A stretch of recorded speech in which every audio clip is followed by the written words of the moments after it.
Baik, di studio sudah hadir bersama dengan kita ada Bapak Evangelis Asen Suhendra. Harus Eno sapa dulu ini ya. Shalom, selamat pagi. Selamat pagi. Ini biasanya dipanggil Bapak Asen atau? Dua-duanya. Oh, dua-duanya Bapak Asen Suhendra. Iya, baik. Panggil depan, kadang-kadang panggil belakang. Oh gitu. Jadi ini sepertinya Eno sendiri juga harus berkenalan dahulu, karena kalau tidak berkenalan maka tidak sayang, begitu ya. Iya, baik, silakan Bapak Asen Suhendra. Iya, jadi para pengubah kehidupan ya, puji Tuhan, ini acara perdana kita di Radio Immanuel Solo ya. Walaupun acara ini sudah di kota-kota lain sudah berjalan juga tahunan, tapi ini pertama kali di kota ini. Baik, jadi begini ya, kenapa acara ini dibuat? Sebenarnya kerinduannya adalah yang pertama begini. Ya, seringkali kita mendengar firman Tuhan, seringkali kita mendengar khotbah, seringkali kalau kita punya masalah kita konseling ya. Tapi jawabannya seringkali masalah yang dijawab atau diberikan solusi hanya sebatas doalah, lebih bertekunlah, lebih berimanlah. Kemudian dianalisa, ya mungkin ini ujian, mungkin ini cobaan, mungkin ini. Jadi semua tidak pernah memberikan diagnosa yang tepat. Kemudian karena diagnosanya tidak tepat, maka tentu saja terapinya tidak pernah tepat.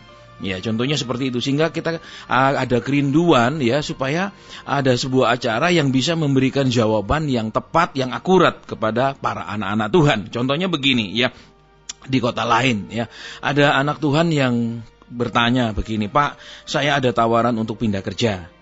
Ya, kemudian ya saya tidak bilang, oke, gajinya berapa, apakah fringe benefitnya ya, kemudian dari gajinya, fasilitas yang diberikan perusahaan, kemudian kesempatan untuk naik karir lebih luas. Kalau seperti itu silakan. Tidak seperti itu ya, karena semua yang dipikirkan oleh manusia seperti firman Tuhan katakan ya, bahwa Tuhan bilang pikiranku ya itu sejauh langit daripada bumi dengan pikiran manusia. Jadi pikiran Tuhan demikian tingginya, mulianya, agungnya, sedangkan pikiran manusia itu kadang terlalu simpel dan kadang-kadang banyak membuat kesalahan. Kemudian kita berdoa dan ternyata Tuhan katakan, apa tidak? Engkau tidak boleh pindah. Ya, buat dia berat. Kenapa? Ini tawaran yang lebih menjanjikan, ini tawaran yang lebih memberikan gaji tinggi, ini tawaran yang memberikan dia kemungkinan ya, dalam tanda petik kemungkinan lepas daripada tekanan-tekanannya di tempat kerjanya sekarang. Tetapi kemudian dia taat. Ya, hasilnya ya yang luar biasa adalah tidak dalam waktu setengah tahun kemudian pimpinannya dipindah oleh perusahaan, kemudian dia diangkat menjadi pimpinan di sana. Ya, andai dia pindah, belum tentu dia bisa mencapai posisi puncak di kantor cabang itu. Jadi ini yang menjadi kerinduan kami, sehingga kami membuat acara ini. Ya, jadi di akhir acara nanti, ya silakan ya. Ada umat Tuhan yang misalnya mau konseling, tapi dengan satu syarat, tidak usah menyebut nama, ya, tidak usah menyebutkan identitas. Kemudian syarat yang kedua itu, ya tidak usah menyinggung masalah kepercayaan orang lain, nama orang lain dan lain-lain. Ya, kita akan berdoa sehingga para pendengar itu bisa menguji kebenaran apa yang Roh Kudus sampaikan. Itu yang menjadi inti daripada acara ini. Ya, jadi saya akan mungkin langsung masuk ke dalam pemberitaan firman Tuhan sehingga banyak hal yang kita bisa pelajari pada pagi hari ini. Baik, para pengubah kehidupan, ya kita masuk di bulan Januari tahun 2015 yang merupakan tahun baru. Ya, baru 2 mingguan kita masuk ke tahun yang baru 2015, dan ini yang akan kita bahas pada siaran saat ini. Kita mau melihat satu hal ya. Jadi judul atau tema daripada acara pada hari ini adalah memulai tahun yang baru dengan sikap yang benar. Ya, ini yang akan kita perhatikan. Baik, saya akan ambil pemberitaan firman Tuhan, pengajaran firman dari 2 Samuel pasal 11 ayat ke-1. Demikian bunyi firman Tuhan. 2 Samuel ya, pasal 11 ayat ke-1. Pada pergantian tahun, pada waktu raja-raja biasanya maju berperang, maka Daud menyuruh Yoab maju beserta orang-orangnya dan seluruh orang Israel. Mereka memusnahkan Bani Amon dan mengepung kota Raba, sedang Daud sendiri tinggal di Yerusalem. Dan kisah selanjutnya kita tahu. Saya nggak perlu cerita kepada umat Tuhan, sudah tahu kisah ceritanya bagaimana kejatuhannya Daud, ya, kemudian segala macam akibat atau implikasi daripada dosa yang dia buat dengan mengambil Batseba. Kita sudah tahu ceritanya, ada kutukan-kutukan yang terjadi, kemudian ada kehancuran-kehancuran yang terjadi karena kesalahannya. Tapi yang kita akan pelajari, ya, apa yang akan punya relevansi atau hubungan dengan kondisi umat Tuhan saat ini. Sehingga kita bisa memulaikan tahun yang baru dengan sikap yang benar. Nah, kita mau perhatikan sekarang. Setiap kali kita akan mengakhiri tahun, yang pertama, kadang ada sukacita. Kenapa? Kita berharap di tahun yang baru, mungkin kita akan bisa mencapai apa yang kita belum bisa capai di tahun yang kemarin itu, tahun 2014 misalnya. Kita berharap mungkin tahun 2015 saya bisa mencapai sesuatu. Mungkin tahun 2015 karir saya bisa naik, penghasilan saya bisa naik, atau macam-macam harapan. Sehingga banyak orang bersukacita memasuki tahun yang baru, karena dia berharap di tahun yang baru ada sesuatu yang bisa dia capai, bisa dia raih.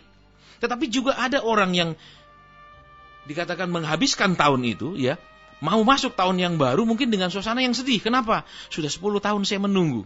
Ini tahun ke-10 saya menunggu sesuatu. Misalnya dia menunggu keturunan, misalnya dia menunggu jodoh, misalnya dia menunggu, ya katakan kenaikan karir atau mendapat pekerjaan. Dia katakan sudah 8 tahun saya menganggur. Ini tahun ke-8, besok masuk tahun ke-9. Jadi kita mau perhatikan ada dua golongan orang yang memasuki tahun yang baru. Yang pertama, orang-orang yang menghadapinya dengan punya harapan.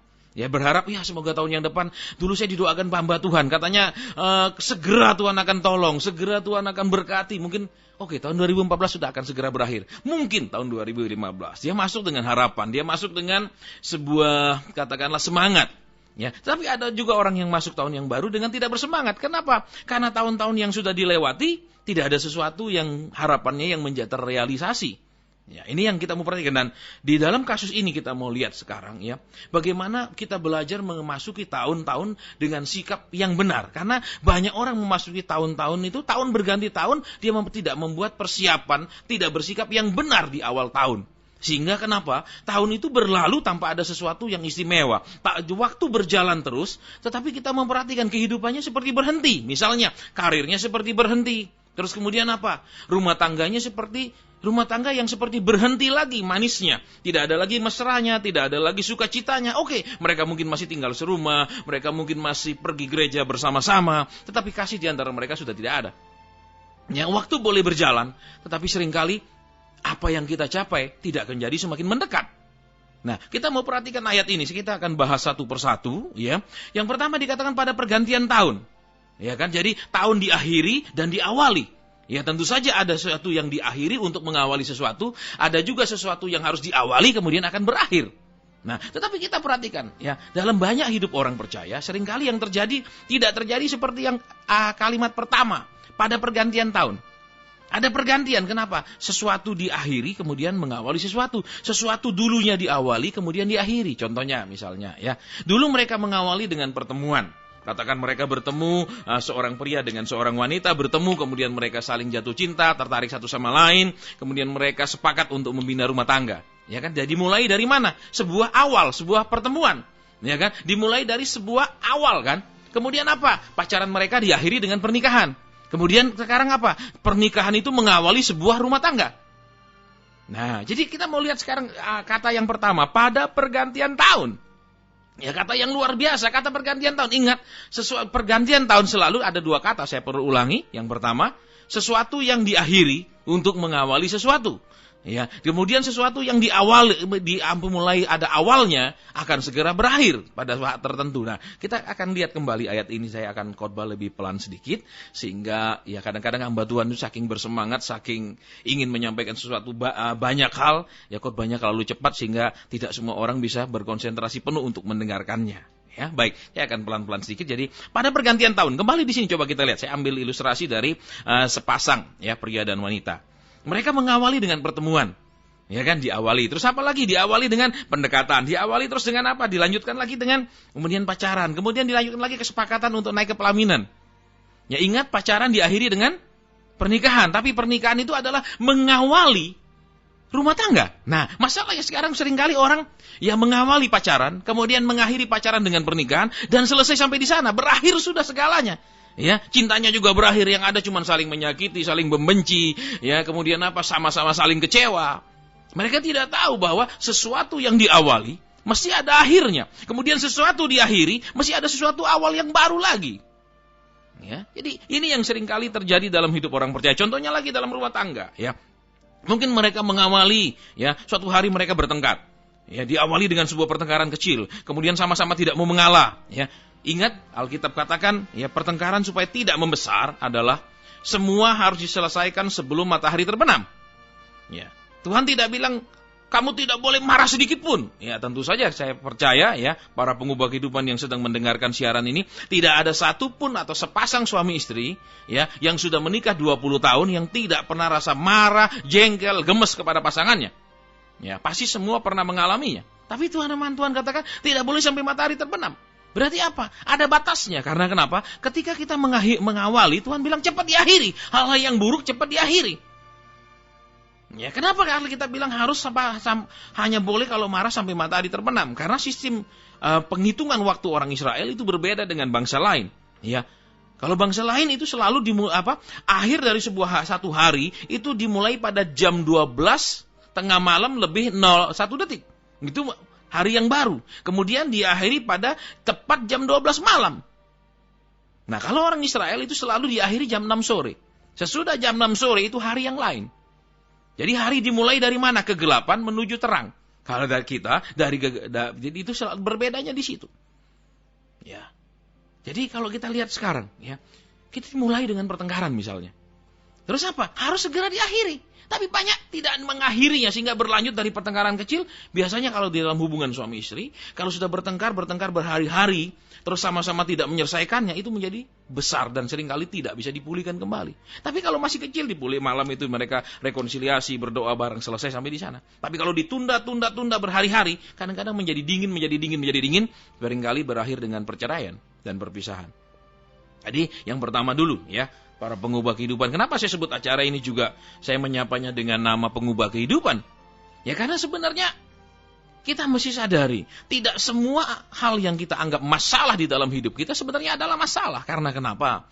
Definisi masalah adalah ya, sesuatu keadaan atau suatu gap, suatu jurang antara sesuatu yang ideal dengan suatu fakta. Itu disebut dengan masalah. Yang mestinya idealnya begini, tapi faktanya begini. Nah, perbedaan antara yang ideal dengan fakta itu namanya masalah. Nah, tentu saja ya, masalah itu tidak bisa dinilai secara super sangat objektif. Kenapa? Buat seseorang kurang uang sedikit bukan masalah. Dia katakan, oke, saya bisa mengurangi pembelanjaan pengeluaran saya. Buat orang lain kurang sedikit sudah bingung, stres. Jadi, yang namanya masalah keuangan yang bagaimana? Tidak bisa kita berikan definisi yang sangat tepat dan bisa berlaku buat semua orang. Ya, misalnya lagi kalau di rumah tangga. Ya, ada orang bilang, ya biasalah ada pertengkaran kecil-kecilan ya. Istilahnya kalau ada centong dan gentong katanya begitu. Ya, jadi ada orang yang bilang, nggak bisa. Kita anak tuan rumah tangga harus berjalan selalu bahagia. Selalu seperti cerita H.C. Andersen. Selalu putri dan pangeran hidup bahagia selamanya. Nggak ada riak-riak gelombangnya. Ya, sehingga apa? Ada beda pendapat sedikit dia nggak bisa terima. Kenapa? Oh, mungkin dia bukan jodoh saya. Dia tuh sulit mengerti saya. Dia. Nah, itu dianggap sebuah masalah. Tapi ada keluarga lain yang hidup dengan realitas. Dia katakan, biasa laki-laki dan perempuan itu ada perbedaan cara pandang, perbedaan pendapat. Itu biasa. Selama ada kasih, bisa diselesaikan. Tapi kalau sama ada egoisme, tidak akan bisa diselesaikan. Ya, jadi kita lihat lagi di sini pada pergantian tahun. Nah, kita lihat sekarang umat Tuhan. Ya, seringkali pada pergantian tahun, oke lah di pergantian tahun ada perayaan Natal. Ya, saya tahu ada setiap tahun 25 perayaan Natal. Ya, tapi kita melihat sekarang. Ya, yang dibahas sekarang apa? Adakah kita mengakhiri tahun yang lalu dengan mempersiapkan diri untuk menghadapi tahun ini? Ya, adakah kita tahun 2014 sudah mencari Tuhan dengan sungguh-sungguh sehingga kita boleh berharap bahwa tahun ini Tuhan menyatakan kebaikannya, tahun ini Tuhan menyatakan kegenapan janjinya? Atau kita tahun 2014 hidup sembarangan hanya berharap nanti tahun 2015 semua terjadi dengan otomatis? Karena sudah waktunya, karena Tuhan tidak pernah terlambat. Mungkin kita beralasan seperti itu. Jadi ingat yang poin yang pertama, ya, sesuatu yang diawali akan ada akhirnya.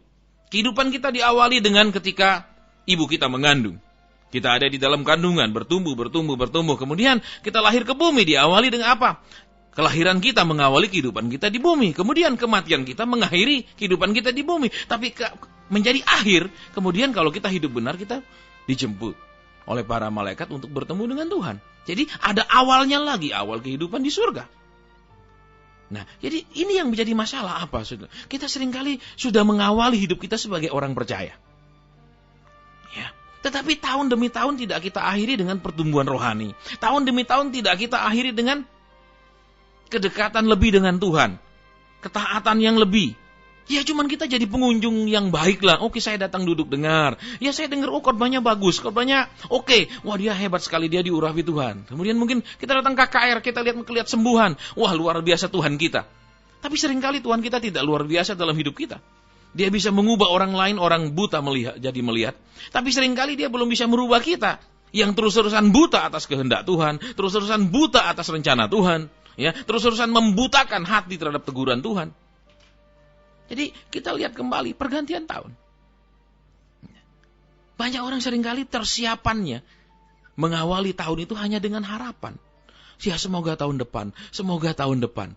Tapi dia tidak membuat persiapan di tahun yang sedang dia jalani. Seperti sekarang kita mulai masuk tahun 2015. Ya. Adakah kita sudah membereskan semuanya tahun 2014? Atau kita hanya berharap semua tidak kita kerjakan, semua kita tunggu, kemudian tahun 2015 ini semuanya akan beres dengan sendirinya? Tentu saja tidak bisa. Ya. Jadi para pengubah kehidupan yang pertama, ya, kita sudah menjadi orang percaya dalam hidup kita. Kita sudah mengawalinya menjadi orang percaya, menjadi pengikut Kristus.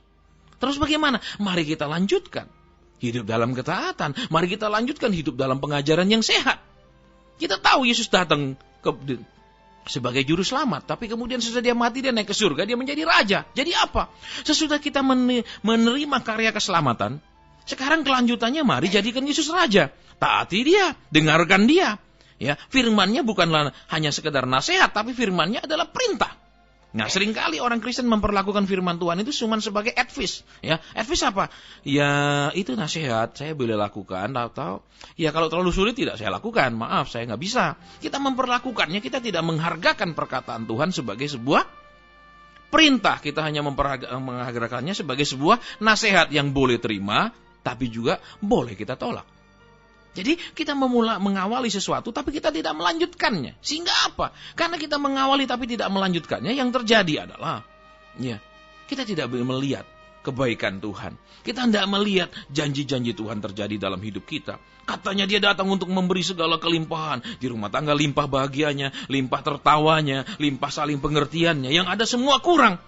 Oh, dia kurang mengerti saya. Dia penghasilannya kurang untuk membiayai keluarga. Dia kurang waktu untuk bersama anak-anak. Semua serba kurang.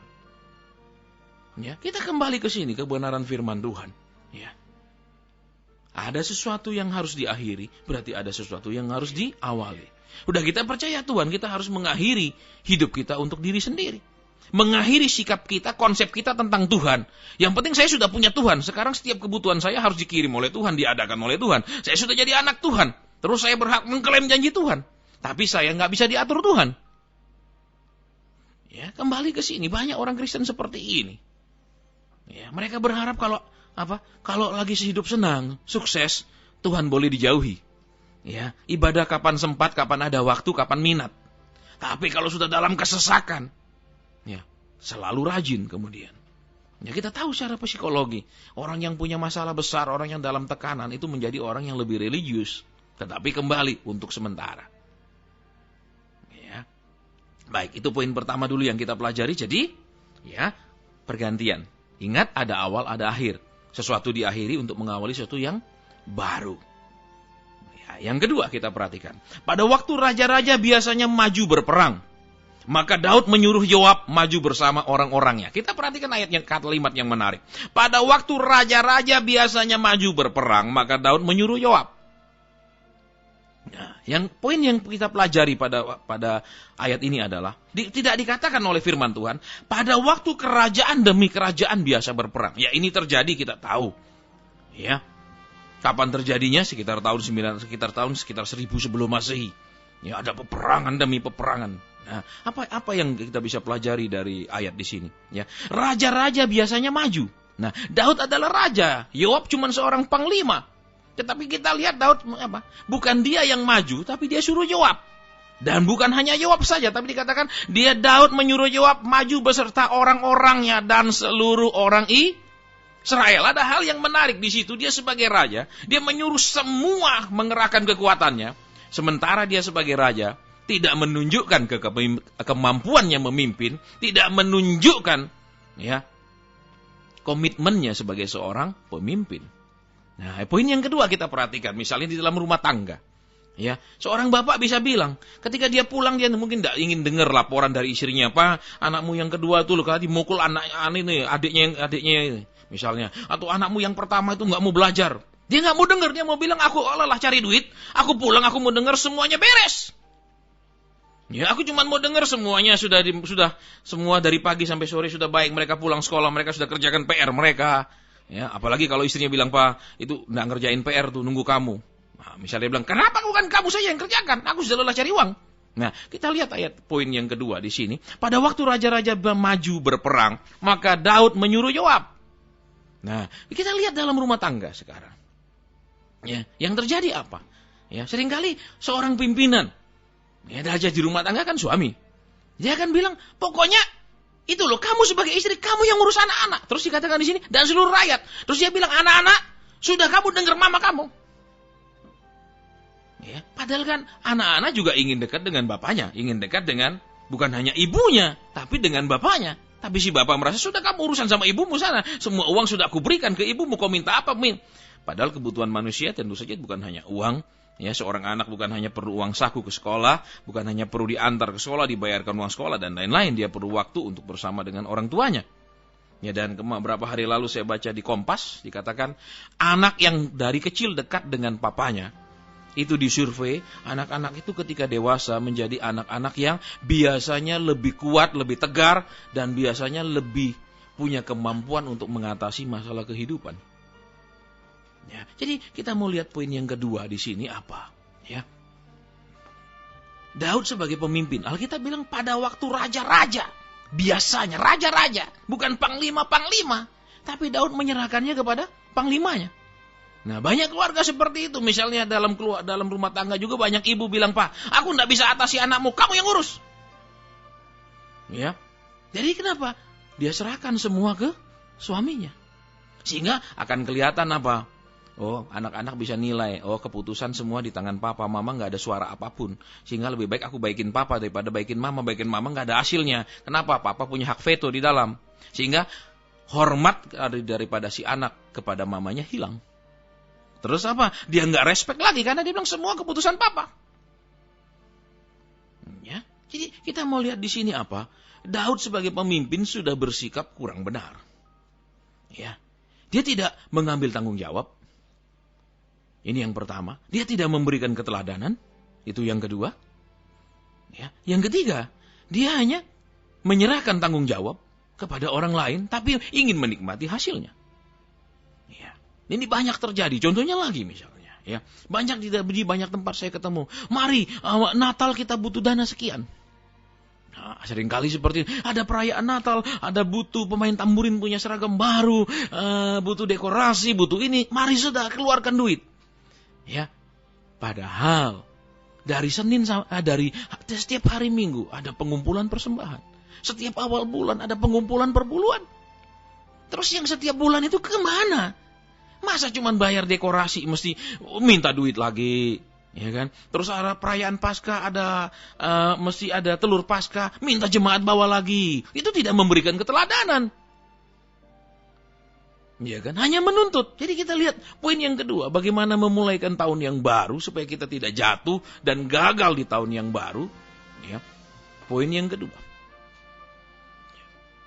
Jangan bersikap seperti Raja Daud. Ya, tidak ada keteladanan, tidak ada komitmen kepemimpinan. Ya, sementara dia suruh semua rakyat panglimanya pergi berusaha dengan keras, mempertaruhkan nyawa, dia santai-santai. Ya, di keluarga banyak terjadi seperti ini. Ya, kadang seorang ada ibu-ibu yang mengeluh, kenapa? Semua masalah di aku. Dia merasa dengan kasih duit cukup.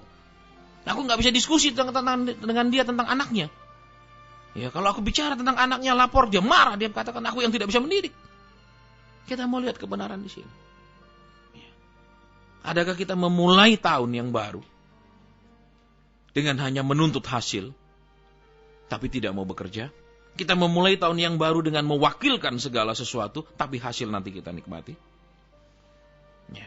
Kita menyuruh orang berusaha sekuat tenaga, sementara kita santai-santai. Ya, contohnya lagi misalnya kalau ibu-ibu, ya, sementara ibu-ibu hobinya cuma keliling dari mall ke mall, ya, shopping ke shopping, ya kan, misalnya begitu. Ya memang tidak salah, kita perhatikan memang kalau di mall di mana memang ibu-ibu lebih aktif daripada bapak-bapak, memang itulah dunianya. Ya, jangan berharap bapak-bapak yang lebih aktif ke mall dan lain-lain, itu memang akan jadi berbeda. Ya, tapi kita mau perhatikan di sini. Ya, pada waktu raja-raja, tidak dikatakan pada waktu kerajaan dengan kerajaan, tapi raja-raja. Berarti apa? Ada kepemimpinan yang dituntut di situ, ada keteladanan, ada pengarahan yang jelas. Ya, banyak bapak-bapak tidak memberikan pengarahan yang jelas. Pokoknya saya terima beres. Terserah anak itu gimana, terserah gimana di rumah, pokoknya laporkan beres. Jangan cerita sama saya keluhan, jangan ceritakan sama saya masalah di rumah. Ya, ini yang banyak terjadi di dalam keluarga orang percaya. Ya, kita lihat kembali. Daud menyuruh Yoab dan seluruh rakyat, kita perhatikan yang luar biasa. Dia tidak hanya mengatakan Daud menyuruh menyuruh Yoab kemudian dan seluruh pasukan, tapi seluruh orang Israel semua dia kerahkan. Yang luar biasa di situ. Ya, sementara dia santai-santai. Ya, jadi poin yang kedua ini, para pengubah kehidupan. Ya, sering kita misalnya juga sebagai karyawan, kita tidak menunjukkan komitmen bekerja. Kita hanya bilang, iya, saya bekerja lebih rajin bos yang kaya. Saya tetap gaji cuma dapat gaji. Nah, kita mau perhatikan banyak mental seperti ini. Ya, ketika saya pernah menjadi general manager hotel 2 kali, ya. Saya ada ketemu dengan karyawan-karyawan yang prinsipnya seperti ini. Dia hanya bekerja menurut job description-nya. Ya, saya cuman bagian housekeeping, ya udah saya di housekeeping. Ya. Misalnya tiba-tiba ada gardener, ya, yang perlu bantuan misalnya memindahkan pot atau apa, dia katakan sorry, saya remboy, saya nggak ada urusan dengan taman. Nah, seperti itu. Orang-orang yang tidak pernah mau memberi lebih, biasanya orang-orang itu tidak pernah mendapat lebih. Ingat firman Tuhan katakan, bila seseorang mengajak kamu berjalan 1 mil, jalanlah bersama dia 2 mil. Ya, luar biasa kata firman Tuhan, luar biasa kata Tuhan Yesus. Tuhan Yesus mengajar kita apa? Sebuah etika kerja. Ya. Katakan kalau bos bilang, oke, jam kerja adalah jam 8 sampai jam 4. Kita tank jam 8 baru mulai cek log. Ya, masukkan kartu, cek jam 8. Kita tidak terlambat. Saya datang tank tepat jam 8. Terus jam 4 pas saya sudah cek log lagi, tek. Nah, ya kan? Di absen jam 4 pas. Ya. Dia tidak pernah bisa memberi lebih. Jadi, kalau kita mau perhatikan di sini, Tuhan Yesus pun memberi lebih kalau kita perhatikan di firman Tuhan. Dia datang sebagai juru selamat. Ya kan? Tapi kita lihat dalam kitab, dia juga menyembuhkan. Dia tidak hanya datang kemudian langsung menuju kayu salib, turun ke bumi, langsung dibawa ke kayu salib dan disalibkan. Tidak. Dia mengadakan penyembuhan. Dia membangkitkan orang mati. Ya kan? Kemudian sesudah dia mati, firman Tuhan katakan dalam waktu ketika dia mati 3 hari itu, firman Tuhan katakan dia turun ke dunia orang mati untuk menginjil. Dia tidak bilang, sudah tugasku hanya untuk menyelamatkan umat manusia. Mati di salib, selesai, aku balik surga. Tidak. Nah, seringkali kalau kita perhatikan, ya, kita tidak mengakhiri tahun yang lama dengan sikap yang benar. Dan yang lebih celaka, kita tidak memulai tahun yang baru dengan sikap yang berubah. Sama saja terus-menerus. Ya, bukankah ini yang banyak terjadi dalam hidup orang percaya? Ya, misalnya lagi contoh kalau kita sebagai anak Tuhan. Ya, kita hanya tuntut Tuhan setia. Kita hanya tuntut Tuhan memberkati. Kita hanya tuntut Tuhan, ya saya anakmu. Ya, harus dibedakan antara orang yang beribadah dengan yang tidak beribadah. Kita hafal ayat, kita klaim janji firman Tuhan, kita perkatakan, tapi kita tidak lakukan. Ya, contohnya begini. Ya, oh saya orang percaya. Kemudian ketika melamar kerja, kemudian ditawari, oke, perusahaan kami hanya bisa menggaji untuk jabatan ini, katakan 2.500.000. Wah, tidak bisa. Saya orang percaya, saya anak Tuhan, gajinya harus besar. Kita tidak mau memulai dari bawah. Ya, sikap kita hanya menuntut. Ya, sikap kita hanya menginginkan kita mendapatkan sesuatu tanpa kita bekerja keras. Daud kan begitu. Dia duduk di istana, dia suruh Yoab yang pergi. Dia suruh seluruh rakyat pergi. Dia mengerahkan segenap kekuatan rakyatnya, sementara kekuatannya sendiri tidak dia pakai sedikit pun. Ya, kita mau lihat kebenaran di sini para pengubah kehidupan. Ya. Jadi sebelum saya lanjutkan firman Tuhan, ya, buat para pendengar, ya, para pengubah kehidupan yang mau SMS, ya, menanyakan masalahnya, mau konseling, silakan bisa meng-SMS ke nomor 081 825 2244. Saya ulang, 081 825 2244, atau nanti sesudah pemberitaan firman Tuhan bisa menelpon ke 663748. Dan perlu saya ingatkan ya, bahwa acara ini tidak akan menjawab para pendengar dengan, oh ya kami akan doakan, ya lebih banyak beriman, ya lebih banyak memberi persembahan, lebih banyak beribadah. Tidak. Kita akan berdoa, bertanya kepada Roh Kudus apa yang menjadi inti akar dari permasalahannya. Dan yang menelpon bisa mengujinya sendiri. Ya, tapi dengan syarat tadi tidak usah menyebutkan nama dan tidak usah menyinggung kepercayaan lain, menjelek-jelekan kepercayaan lain. Ya, inti masalahnya saja, problemnya, dan kita akan berdoa, bertanya kepada Roh Kudus apa yang menjadi permasalahannya. Ya, oke, baik, kita akan lanjutkan para pengubah kehidupan. Ya, jadi mereka apa? Daud berharap seluruh kekuatan Israel dikerahkan. Ya, bukankah banyak seperti itu yang terjadi? Ya, seperti di perusahaan kita berharap perusahaan memberikan segala yang kita inginkan, perusahaan memberikan semaksimal mungkin untuk menggaji kita, tapi kita memberikan yang minimal. Istilahnya kita mau kerja seringan-ringannya, gaji seberat-beratnya dan sebesar-besarnya. Ya, kita lihat di sini etikanya. Ya, jadi poin yang kedua, saya tekankan kembali atas keterwakilan, diwakilkan. Nah, banyak orang umat Tuhan juga begitu. Ya, banyak umat Tuhan itu senangnya apa? Ya, kalau lagi punya masalah, ya, mereka itu berdoa, ya kan? Terus apa? Kadang mereka doa sebentar, terus telepon hamba Tuhan, konseling sama hamba Tuhan, terus doakan saya Pak, doakan saya Pak. Sementara mereka mungkin setiap hari cuma doa 2 menit, doa laporan. Lapor Tuhan, saya baru bangun, terima kasih sudah dijaga semalaman. Terus, berkatilah saya hari ini, lindungi saya berangkat dari rumah ke kantor, berkati saya di kantor, ya sampai pulang, amin. Nah, itu doa laporan. Seperti waktu, saya masih ingat ketika saya sekolah SD, SMP, itu SMA sampai kuliah, saya sering menjadi komandan upacara. Ya, laporannya kan begitu. Ya, misalnya waktu kuliah, laporan jurusan manajemen siap mengikuti. Gitu. Laporan selesai. Nah, tugas saya selalu ya kembali ke tempat. Nah gitu. Jadi kita doanya sering. Terus apa? Tapi kita selalu minta didoakan. Lebih banyak orang mendoakan kita, kita senang. Tapi kita tidak pernah senang berdoa banyak. Ya, saya ulang. Kita sangat senang banyak didoakan. Tetapi kita kurang senang banyak berdoa. Ya. Jadi coba kita lihat di sini, bukankah apa yang dilakukan oleh Daud juga seringkali kita lakukan saat-saat ini sebagai orang percaya? Ya, kita tidak mau berubah. Kita ingin Tuhan yang berubah. Maksudnya apa? Tuhan jangan lihat kesalahan saya, jangan lihat perubahan, ya toh. Terus apa yang dilihat? Ya lihatlah, pokoknya saya ini anakmu, berkatilah, tolonglah. Ya jangan lihatlah kekurangan saya. Ya, seperti itu, ya kan? Jadi sikap seperti Daud, menuntut pihak lain. Sementara dia tidak mengerjakan apapun yang menjadi bagiannya. Ya, orang percaya seperti itu. Banyak. Maksudnya apa? Tidak mau rajin ibadah. Tapi selalu ingin janji Tuhan terjadi. Selalu ingin janji Tuhan tergenapi. Ya. Ini kan jadi berat sebelah. Ingat, perjanjian itu mengikat dua pihak. Dua pihak punya kewajiban, dua pihak punya hak. Tidak hanya satu pihak yang punya hak. Ya, kalau hanya seperti itu bukan perjanjian, tapi penindasan dan penjajahan. Ya. Para pengubah kehidupan, kita lihat banyak istri yang tidak sungguh-sungguh mendoakan suaminya, ya kan? Tidak sungguh-sungguh melayani suaminya, tapi selalu, lah Pak, kok sudah sekian tahun cuma penghasilan segini, oh ya, cuma kita tetap tinggal di rumah seperti ini, kita tetap naik motor butut ini. Ya, tapi kerjanya hanya apa? Menyumbang omelan. Bukan menyumbang doa. Tuhan berkati suami saya, apa yang dia kerjakan Tuhan ikut campur, ya, apa yang dia tidak bisa raih dengan kekuatan tangannya sendiri, Tuhan yang berikan kepada dia. Jarang yang seperti itu, kerjanya cuma meminta, menuntut.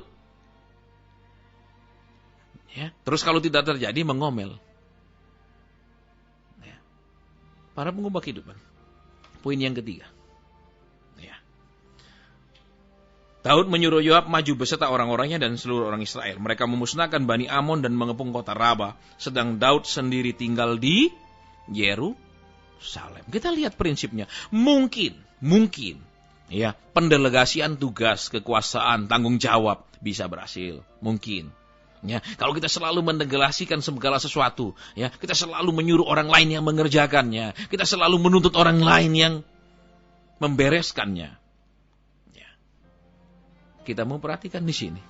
Yang terjadi adalah kemudian Daud jatuh. Ya, dia tidak jatuh dikatakan dari apa? Dia dari atas sotok istananya. Ya, kalau dia jatuh dari sotok istananya ya patah-patah lah dia, tulangnya patah ya. Itu, tapi kita lihat dia jatuh dalam dosa. Jadi kita lihat apa? Sikap-sikap, ya, pendirian, pendapat, keputusan-keputusan yang kita ambil, ya, dari poin 1 dan 2.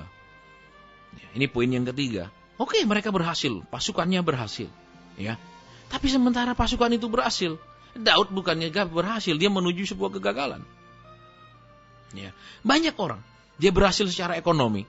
Oh, dia punya ini sekarang, mungkin sudah diangkat sebagai apa, mungkin penghasilannya bagaimana, sudah punya rumah, punya kendaraan. Tapi bisa jadi dia jatuh. Sebagai kepala rumah tangga dia jatuh, kenapa? Dia bukanlah seorang bapak yang ideal buat anak-anaknya. Bapak yang memberikan keteladanan buat anak-anaknya, sehingga kelak anak-anaknya menikah, bisa tahu rumah tangga itu apa. Yang ada apa? Oh, biasa, papa mama biasa bertengkar. Sehingga ketika mereka anak-anak berumah tangga, mereka juga bertengkar dan mereka merasa itu bukan sesuatu yang salah. Kenapa? Buktinya papa mama selalu bertengkar, tapi mereka selalu pergi ke gereja sama-sama. Kita memperhatikan, ada sistem nilai yang seringkali diwariskan dari keluarga ke keluarga. Dan itu begitu berbekas. Ya. Kita tahu karakter itu definisinya adalah susunan daripada sistem nilai. Ya. Karakter adalah susunan daripada sistem nilai. Karakter itu bukan habit, ya, bukanlah suatu kelakuan yang berulang-ulang. Itu bukan karakter, itu habit. Ya, tapi karakter adalah susunan sistem nilai. Bagaimana kita menaruh nilai terhadap sesuatu. Kalau kita menilai kerukunan sangat tinggi, maka karakter kita akan menghindari konflik. Tapi kalau kita tidak menghargakan kerukunan, kita anggap konflik itu biasa. Ya biasalah, tengkar terus. Kenapa sih habis tengkar? Ya memang namanya punya mulut. Ya punya pendapat. Biasa itu ramai. Kita mau perhatikan. Jadi poin yang ketiga. Mungkin pada satu titik, ya, kita melepas tanggung jawab. Kita hanya menuntut pihak yang lain untuk melakukan sesuatu, menghasilkan sesuatu, membereskan sesuatu. Oke, mungkin pada pihak berhasil. Tetapi di pihak lain, kita mulai semakin gagal. Di pihak lain kita mulai semakin tidak berhasil. Nah, para pengubah kehidupan, kita mau perhatikan. Ya, kadang-kadang saya banyak ketemu wanita-wanita karir. Ya, kadang saya ketemu banyak pengusaha wanita yang mengeluh. Mereka katakan, Pak, kok kami yang cari uang? Kok kami yang harus membiayai rumah tangga? Suaminya kecil, gaji kecil. Banyak mereka mengeluh ketika suami mereka gajinya, penghasilannya, ya, itu lebih kecil dari mereka. Padahal firman Tuhan tidak pernah memberikan sebuah ayat yang bunyinya seperti ini. Suamilah yang berkewajiban memenuhi segala kebutuhan rumah tangga. Nggak pernah ada ayatnya. Saya punya 20-an terjemahan, ya, tidak pernah ada ayat seperti itu. Tuhan tidak dikatakan ketika Tuhan menciptakan wanita, firman Tuhan dengan jelas dikatakan, aku memberikan engkau apa? Penolong yang sepadan, setara, equal. Berarti apa yang bisa dikerjakan wanita, bisa dikerjakan laki-laki. Kita lihat sekarang pilot pesawat antar benua banyak juga wanita. Ya, tapi jangan bilang gini, loh iya Pak, memang tapi kan pria tidak bisa melahirkan. Loh iya, itu hal-hal yang seperti itu memang tidak untuk diperdebatkan. Ya, tapi dalam hal kecerdasan, ya, dalam karir usaha, banyak wanita juga bisa lebih berhasil dari pria. Ya, kita mau perhatikan di hal ini dulu sebelum kita lanjutkan, ya, para pengubah kehidupan. Pendelegasian, tuntutan, ya. Terus apa lagi? Menyuruh pihak lain mengerahkan segenap kekuatan, sementara kita santai-santai. Ya, contohnya banyak, ya. Buktinya, misalnya kalau dia lihat istri rajin doa, ya dia yang tidur, dia nggak doa. Istri saya pendoa saya, dia katakan. Atau dia lihat suami yang doa, udah dia imam saya sudah rajin doa, ya dong. Jadi saling melempar, kalau masalah tanggung jawab saling melempar. Tapi masalah tuntutan, nggak mungkin dilempar, ya kan? Kenapa? Tetap kita akan pegang tuntutan kita, nggak mungkin kita buang.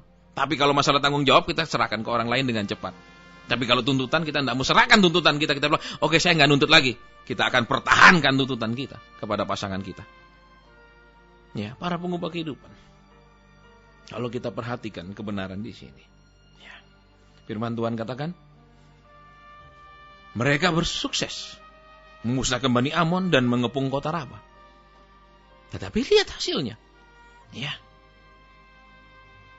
Ketika satu pihak melakukan sesuatu dengan segenap kekuatan, pihak lain bisa lebih santai-santai, lebih rileks.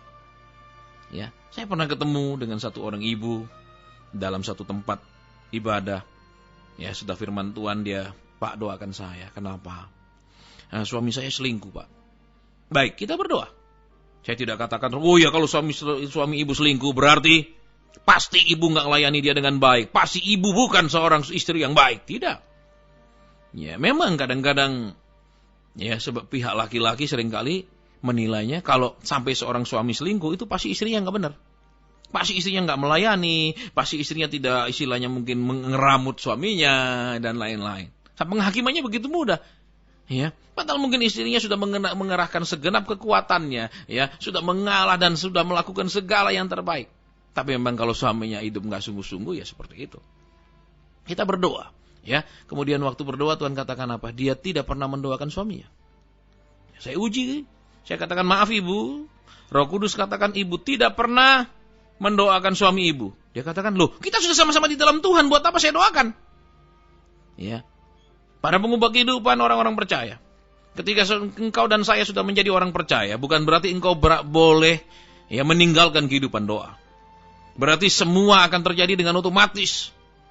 Ya, perlindungan Tuhan, berkat Tuhan, pemeliharaan Tuhan secara otomatis. Alkitab mencatat Yesus saja berdoa. Ya, dia merasa kita sudah sama-sama pergi ibadah. Dia tidak pernah membawa suaminya dalam doa. Maka ketika suaminya jatuh dalam dosa, dia cuma menyalahkan. Ya, padahal dia adalah penolong. Berarti apa? Menolong juga mendoakan suaminya supaya tidak jatuh dalam dosa.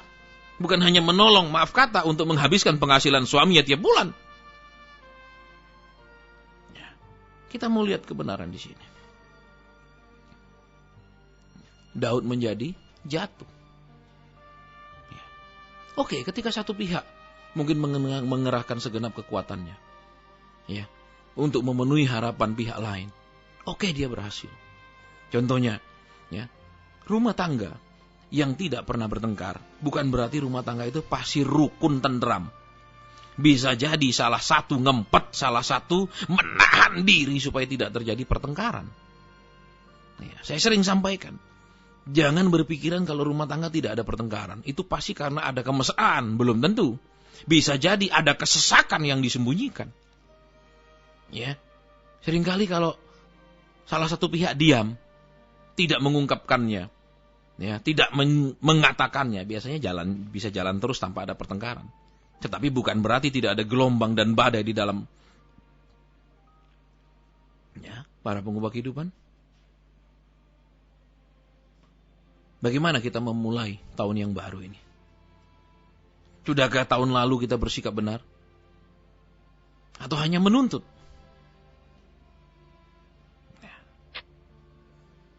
Mungkin ada yang bilang, Pak, saya belum nikah. Jadi firman Tuhan yang tadi nggak tepat buat saya. Baik. Ya, kalau belum menikah, ya, kita sebagai jemaat, seringkali kita menuntut apa? Oh, pendetanya supaya khotbahnya yang menjawab masalah saya. Terus supaya kalau ibadah terjadi mujizat, kesembuhan dan lain-lain. Ya kan?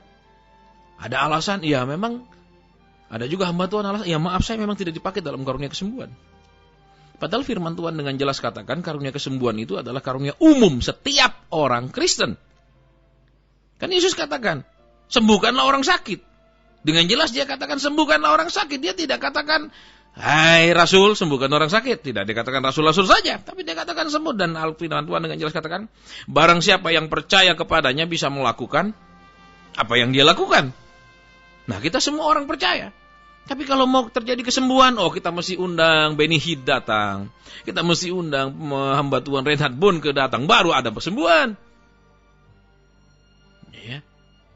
Kita mau lihat kebenaran di sini.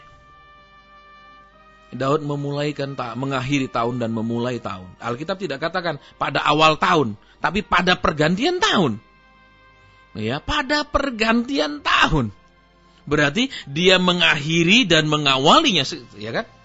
Di saat dia mengakhiri dan mengawali. dia melakukan kesalahan. Seringkali kita mengakhiri pernikahan itu, kemesraan dengan hanya tuntutan-tuntutan.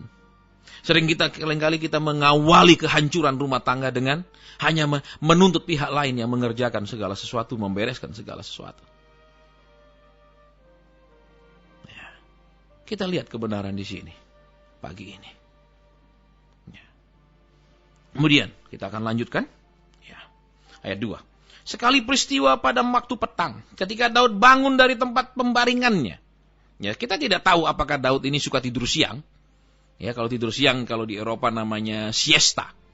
Ya, kalau orang Italia itu sebut namanya siesta. Kalau orang Inggris namanya nap. Ya, pada suatu petang, ketika Daud bangun dari tempat tidurnya, lalu berjalan-jalan di atas sotoh istana.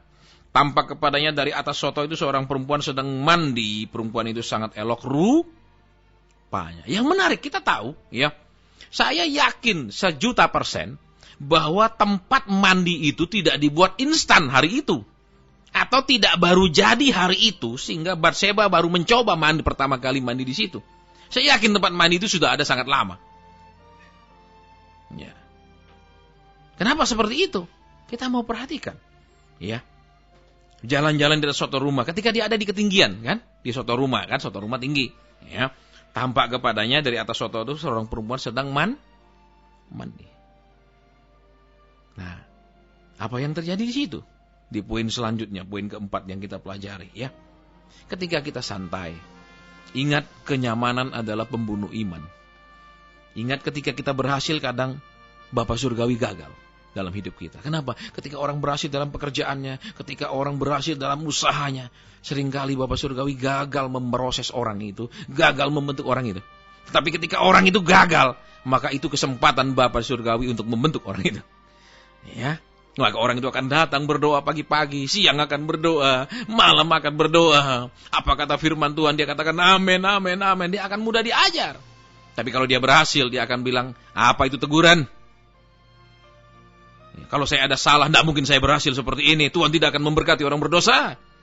Kita akan menjadi orang yang keras hati dan sulit ditegur. Ya, jadi kita mau perhatikan kebenaran firman di sini, kata firman Tuhan. Batseba mandi. Dan ketika dia lihat orang mandi, dia tidak langsung mengalihkan pandangannya. Ya, karena kan kalau kita perhatikan, di zaman Daud kitab Taurat sudah ada.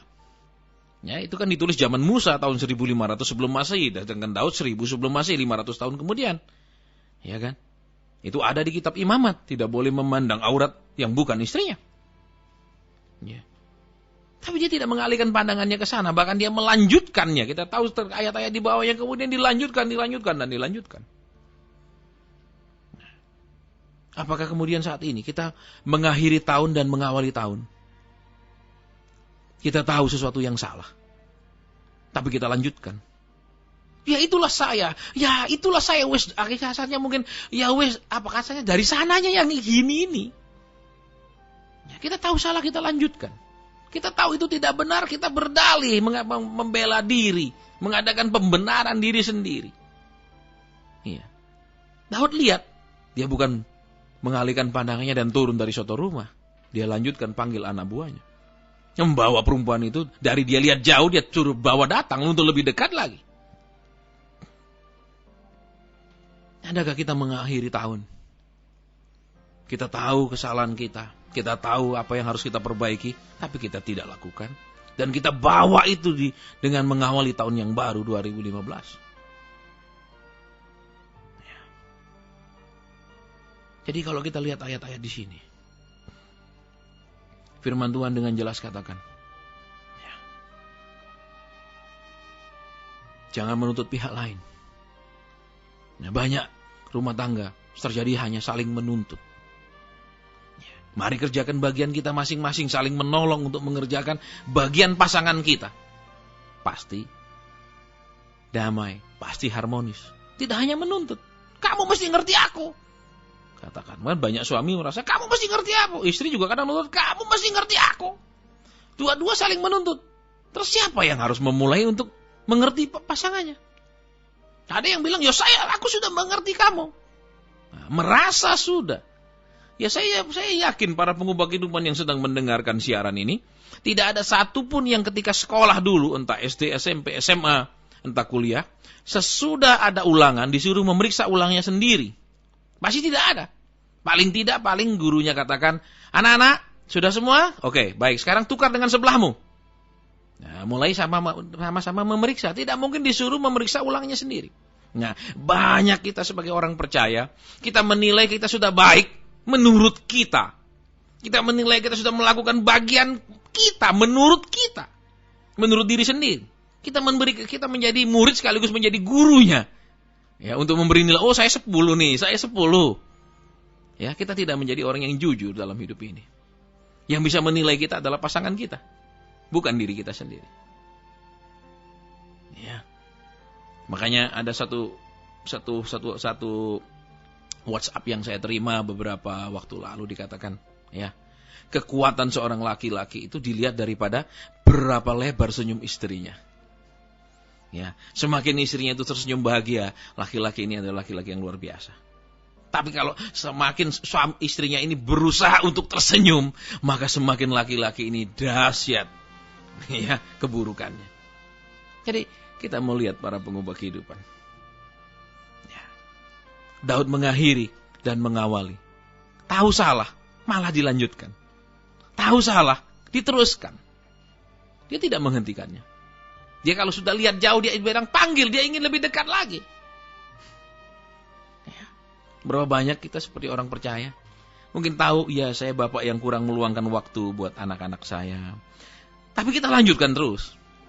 Alasannya, ya dulu papa saya seperti itu. Ya kami memang keturunan seperti itu mungkin. Nah, kita ada, atau mungkin pembenaran, ya pekerjaan saya menuntut seperti itu.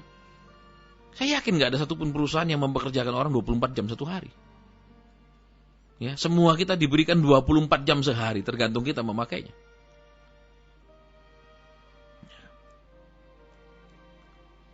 Jadi, apa yang kita akhiri? Mari kita akhiri. Apa yang harus segera berakhir sebelum kita memulai awal yang baru, mari kita akhiri. Jangan pernah berharap sesuatu bisa ada suatu awal yang baru, tanpa ada banyak hal yang harus diakhiri untuk menciptakan awal yang baru itu. Ya, contohnya, seseorang mungkin, satu laki-laki siap menikah, penghasilannya sudah cukup, dia punya pekerjaan, kemudian dia punya kekasih, kemudian mereka menikah. Tetapi ketika dia menikah, dia harus mengakhiri masa bujangannya. Maksudnya apa? Dia sudah nggak bisa lagi setiap saat kumpul dengan teman-temannya bujangan. Malam minggu dia kumpul dengan teman-temannya di angkringan. Dia bilang, yang kamu tunggu rumah ya. Pasti istrinya tidak akan nyaman. Kenapa? Ada sesuatu yang harus diakhiri untuk mengawali, karena sekarang dia menjadi seorang suami. Dia harus punya waktu buat istrinya. Dia berarti apa? Mengakhiri sifat bujangannya, mengurangi masa-masa seperti dia waktu bujangan, dan mengawali masa-masa bagaimana dia belajar menjadi suami yang baik. Jadi para pengubah kehidupan, begitu banyak pengajaran firman Tuhan. Tapi juga begitu banyak kesalahan yang kita lakukan. Ya. Firman Tuhan dengan jelas katakan, ketika Yesus mati, jalan kepada Bapa sudah dibuka. Ya, kalau di perjanjian lama kita tahu secara teologis, yang boleh mendengarkan suara Tuhan hanya nabi, raja dan imam. Ya, tapi firman Tuhan katakan kemudian, ya, di perjanjian baru, ketika hari Pantekosta, semua orang dibaptis dengan Roh Kudus. Mereka bisa komunikasi kemudian dengan Roh Kudus. Ya. Tapi sudah bertahun-tahun kita menjadi orang percaya, tapi kita tidak bisa berkomunikasi dengan Tuhan. Ya, saya ingat beberapa waktu yang lalu seorang anak Tuhan, dia katakan, Pak, saya minta didoakan, saya akan berusaha mulai usaha batu bara. Baik, saya katakan kita berdoa. Ya. Nah, kita berdoanya gimana? Kita tidak berdoa, Tuhan anakmu ingin usaha, lancarkan, luruskan jalannya, berkati usahanya. Kita seringkali menempatkan Tuhan hanya sebagai, kita menaruh di tangan, kita buat stempel yang judulnya setuju. Kita buat stempel yang judulnya diberkati, dan kita taruh suruh Tuhan pegang. Dan siap kita minta, itu kita suruh Tuhan stempel pakai stempel itu. Setuju, diberkati, setuju, diberkati. Kita seringkali tidak meminta petunjuk Tuhan, hanya meminta restu Tuhan. Kita berdoa. Saya katakan, Tuhan, apakah ini berkenan di matamu? Roh Kudus katakan tidak. Saya katakan kepada dia, Tuhan katakan tidak untuk usaha batu bara. Tapi dia katakan, Bapak, teman saya ini menjadi kaya raya karena dia usaha batu bara. Teman saya ini menjadi dia sudah puluhan tahun berpengalaman. Dan ini kesempatan saya, karena kenapa? Teman saya begitu kaya. Terus dia begitu pengalaman dan dia memberikan saya kesempatan untuk ikut. Ya, saya tidak bisa ngomong apa-apa lagi. Ya, kemudian dia invest. Hasilnya 1 tahun itu dia tidak menemukan apapun. Ya, dari kesaksiannya dia katakan, waktu mereka gali, ketemu batu bara yang begitu bagus kalorinya. Kemudian dipindahkan alat-alat berat ke sana. Ternyata sampingnya jarak berapa meter tidak ada apapun, tidak ada batu bara. Pindah lagi ke tempat lain. Ya, 1 tahun penuh dia rugi total. Apakah kita, ketika kita percaya Tuhan, kita mengakhiri hidup kita yang suka jalan sendiri, suka hanya minta restu Tuhan dengan minta petunjuk Tuhan, dan kita mengawali hidup dipimpin langkah demi langkah oleh Tuhan? Atau kita tidak mengakhiri pola hidup lama kita, dan kita mengawali kekristenan kita dengan terus membawa pola hidup yang lama sampai akhir hidup kita? Ya. Kenapa terlalu banyak masalah? Ya. Tuhan katakan, aku datang supaya mereka memiliki hidup. Tapi banyak kita rasa sudah setengah mati. Bahkan banyak orang ingin mati karena beban dan masalah yang begitu berat. Kenapa firman Tuhan tidak terjadi? Kenapa kebenarannya seperti tidak terbukti? Karena kita tidak berjalan di jalan-jalannya. Para pengubah kehidupan. Sebelum kita lanjutkan firman Tuhan, kita akan dengarkan satu pujian. Kemudian kita akan lanjutkan perenungan daripada pengajaran firman Tuhan yang bertema memulaikan tahun yang baru dengan sikap yang baik.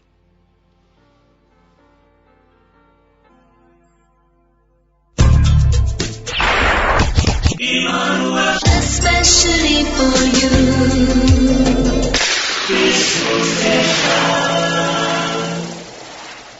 Kita akan lanjutkan sebelum kita mulai menjawab SMS-SMS yang sudah masuk, dan para pengubah kehidupan yang ingin ya didoakan dan ingin mendapatkan petunjuk daripada Roh Kudus, ya bisa mulai mengirimkan SMS-nya. Ya, nanti kita akan konseling online, tapi kembali mohon tidak menyebutkan nama, identitas, dan tidak menyinggung kepercayaan lain. Jadi kita akan lanjutkan sedikit sebelum kita mulai menjawab SMS-SMS yang masuk, ya.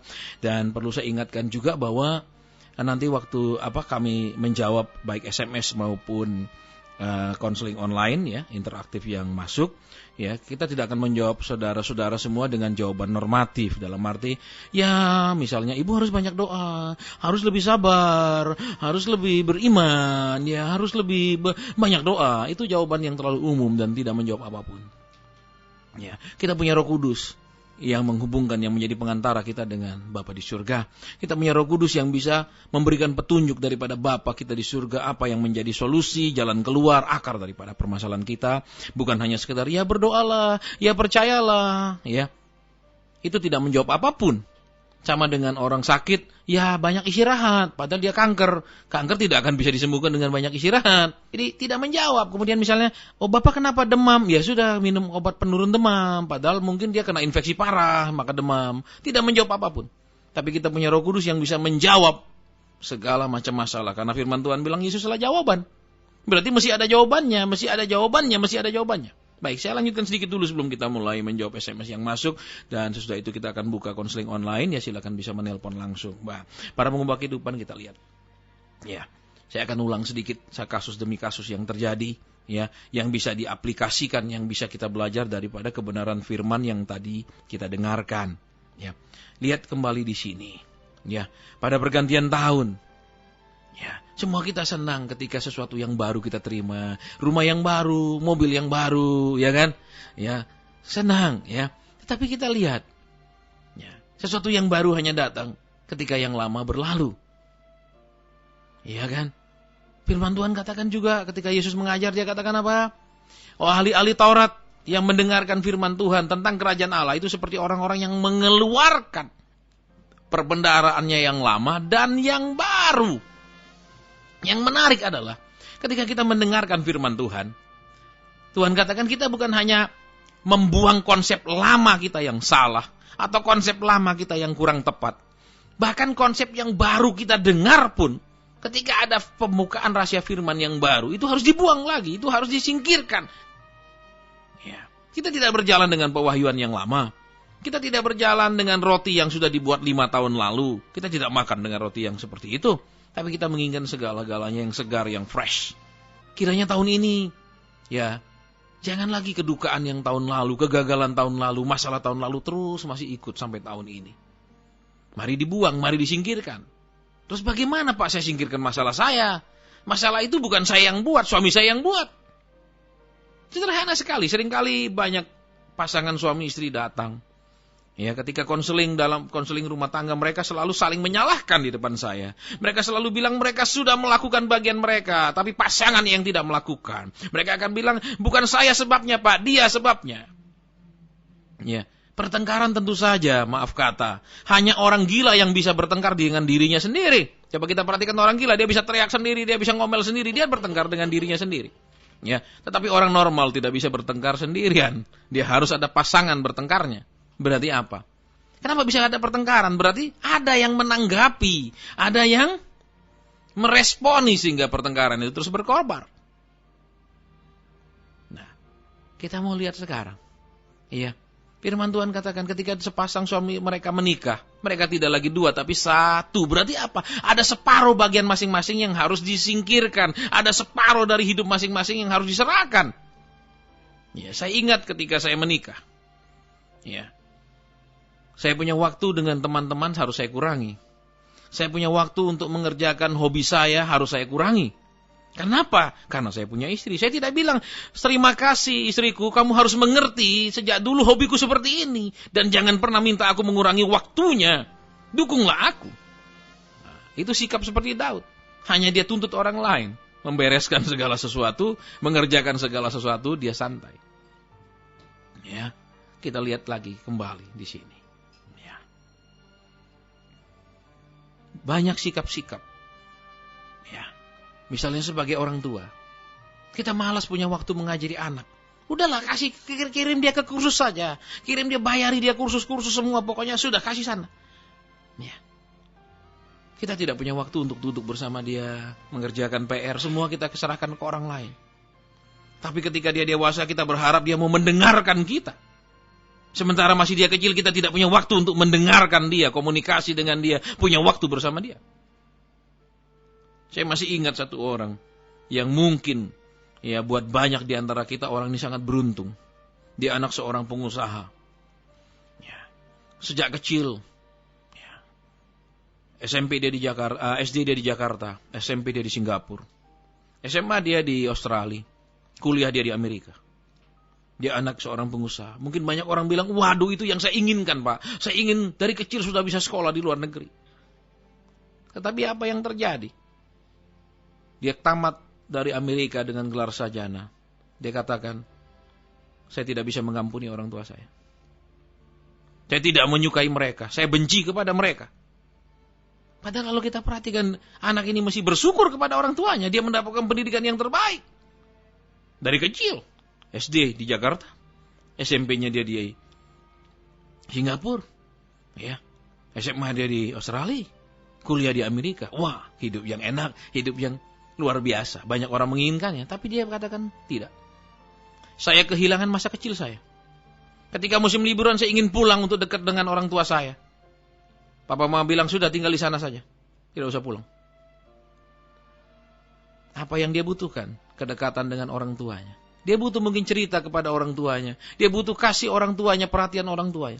Bukan hanya orang tuanya menyiapkan dia untuk menghadapi masa depan. Ya. Saya masih ingat itu ya, beberapa tahun lalu. Dia kecewa. Dia katakan saya tidak mencintai mereka. Dia merasa di hidupnya hanya jadikan robot. Sekolah, sekolah, dan sekolah. Ya. Seringkali sebagai orang percaya, mungkin kita sebagai suami, tapi sudahkah kita memberikan keteladanan, memberikan kepemimpinan Kita mungkin suruh dia, ya sudah kamu anak sana pergi kursus, papa antar kamu. Sana pergi les, papa antar kamu. Ya.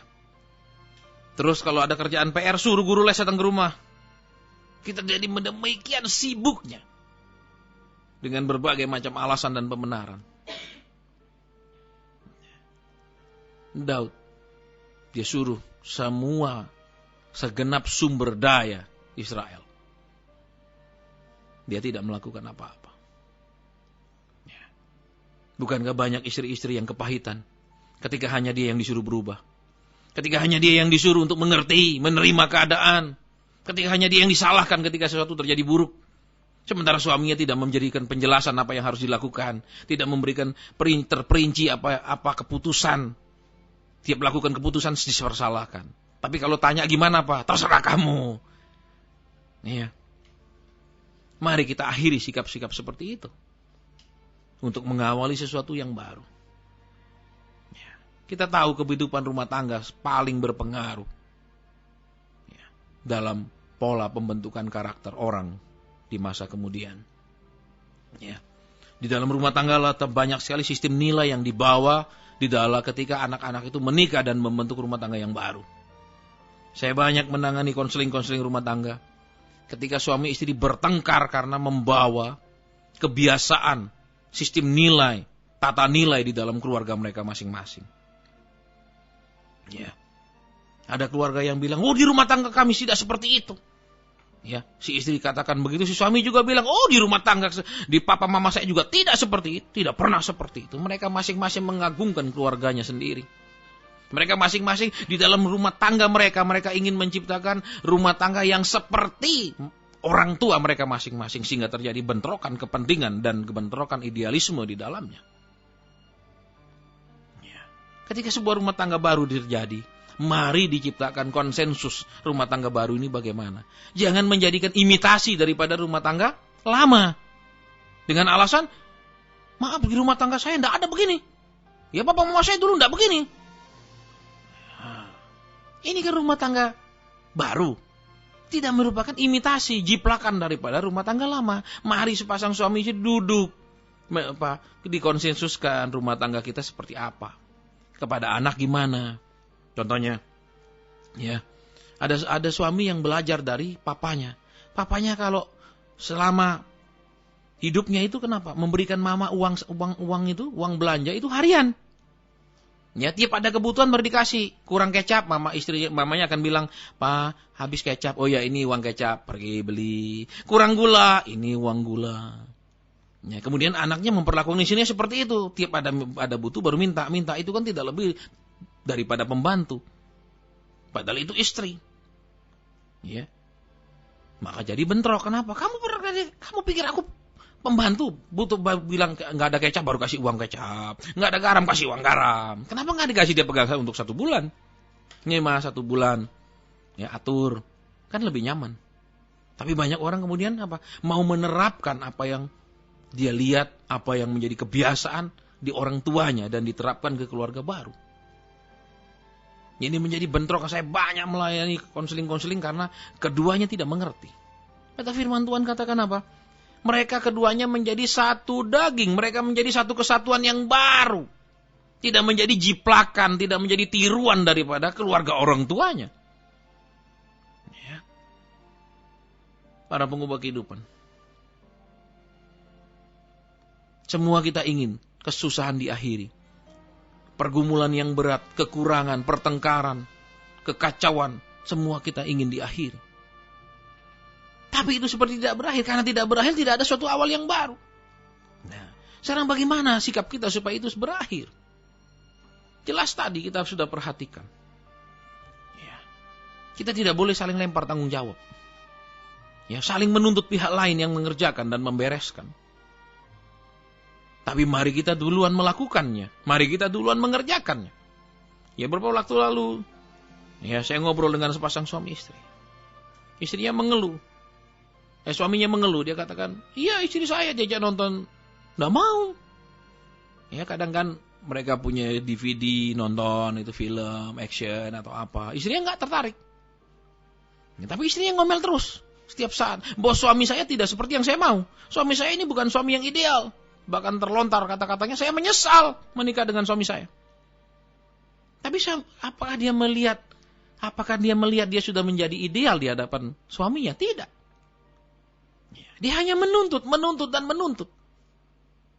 Tapi dia tidak pernah mau mengalah. Suaminya ingin mereka duduk berdua, nonton. Dia bilang, saya nggak tertarik.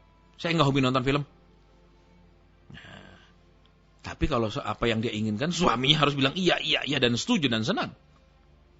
Ya. Jadi dari pelajaran ini kita lihat. Daud mengerahkan Yoab, orang-orangnya, dan seluruh Israel. Kita perhatikan, luar biasa. Dia menyuruh pihak lain berhabis-habisan mengerahkan kekuatan, kemampuan, kesabaran, dan lain-lain. Sementara dia tidak melakukan apa-apa. Atau seorang suami menuntut istrinya saja, kau urus rumah tangga, semua harus beres. Ya. Tapi dia tidak punya waktu untuk ngobrol dengan istrinya. Mungkin istrinya mau cerita apa. Ini loh di rumah kayak gini, anak pertama kayak gini, anak kedua kayak gini. Pokoknya nggak mau dengar, pokoknya aku terima beres. Dia tidak mengerahkan daya pikirnya untuk mungkin memberikan nasihat, petunjuk kepada istrinya, atau mungkin memanggil anaknya, memberi nasihat langsung. Dia hanya mau terima beres. Kita lihat kebenaran di sini. Makanya tidak ada suatu pergantian dalam hidup kita. Ya, semuanya sama saja. Tahun ke tahun pernikahan sama saja. Tahun ke tahun suasana sama saja. Pertengkarannya itu saja berputar-putar. Masalah itu saja. Ya, mungkin di dalam tempat kerja juga, ya masalah itu saja. Kita kerja nggak cocok sama bos, pindah lagi nggak cocok sama bos, pindah lagi nggak cocok sama bos. Kenapa? Karena kita ingin mengatasi bos. Namanya kita bekerja sebagai bawahan, kita terima perintah, bukan memberi perintah. Saya ingat saya punya seorang teman, ya, dia sekretaris gereja, omnya itu jago karate. Ya, jadi setiap kerja nggak cocok sama pimpinan itu mau dikarate bosnya. Ya nggak cocok sama pimpinannya, dia mau hajar bosnya. Akhirnya dipecat. Ya. Dan di masa tuanya dia berakhir jualan di pasar loak, jualan ruji sepeda, onderdil sepeda. Kenapa? Dia punya kemampuan bekerja, dia punya pendidikan, dia punya intelektualitas, tapi sikapnya, kelakuannya. Yang namanya pimpinan kan memberi perintah untuk dikerjakan bawahan. Tapi bawahan merasa nggak bisa terima, saya jagoan. Nah, mau ngebukin bos, ya dipecat. Pindah lagi, sama lagi dia bawa kelakuannya. Jadi kita memperhatikan sekarang. Kita menginginkan sesuatu yang baru. Mari segala yang menghalangi sesuatu yang baru itu kita buang. Segala yang menghalangi sesuatu yang baru itu kita singkirkan. Kita jangan minta Tuhan singkirkan. Ya, firman Tuhan katakan orang yang tidak bekerja nggak usah makan. Kita perhatikan, Tuhan bilang makan aja Tuhan gak kasih, apalagi berkat lain, rumah, kendaraan, duit, makan aja dia gak kasih kok. Ya jelas firman Tuhan, tapi kita sering bilang, ya Tuhan tahu saya gak suka berdoa, saya tidak bisa berdoa, tapi saya bisa minta terus. Ya ini ajaibnya orang percaya, berdoa tidak bisa, tapi kalau minta terus bisa Tuhan, minta ini, minta itu, minta ini, minta itu. 20 halaman folio belum cukup untuk mencatat segala permintaannya. Tapi kalau dia berdoa cukup 5 menit, Tuhan sudah mengerti segalanya. Mungkin dia berdoa dengan cara yang singkat. Tuhan, saya hanya punya satu permintaan. Yaitu, jawablah segala permintaan saya. Mungkin dia doa gitu, singkat sekali. Ya. Kan Tuhan menghargakan usaha. Kita tidak bisa bilang, oh saya anak Tuhan. Saya harus memulai pekerjaan tidak boleh dari bawah. Ya minimal, saya masuk perusahaan harus dari middle management dulu. Mungkin dari supervisor dulu. Saya nggak mau dari pelaksana, dari paling bawah. Saya anak Tuhan. Ya, kadang sikap seperti Daud, ya kan? Dia menuntut pihak lain. Marilah kita tunjukkan dulu, mungkin kita memulai dari bawah. Waktu saya bekerja di Bali, ya karena saya juga kuliah di situ, ya, ada satu general manager hotel bintang 5 yang saya kagumi. Ya, dia memulai bekerja dari jabatan yang paling bawah, yaitu seorang rembui, tenaga pembersih kamar. Tetapi kemudian dia menjadi general manager di hotel yang sama. Pendidikannya tidak tinggi. Tapi dia menjadi general manager seorang bintang 5. Ya. Dari mana dia memulai? Dari bagian paling bawah. Tuhan menghargakan usaha. Jangan bilang, oh kalau saya sudah orang Kristen, saya tidak perlu berusaha dengan keras, Yesus sudah membayar semuanya. Saya tinggal terima, saya klaim janji Tuhan. Ya. Kita lihat kebenaran di sini. Saatnya kita mengambil apa yang menjadi tanggung jawab kita dan mengerjakan tanggung jawab kita dengan benar.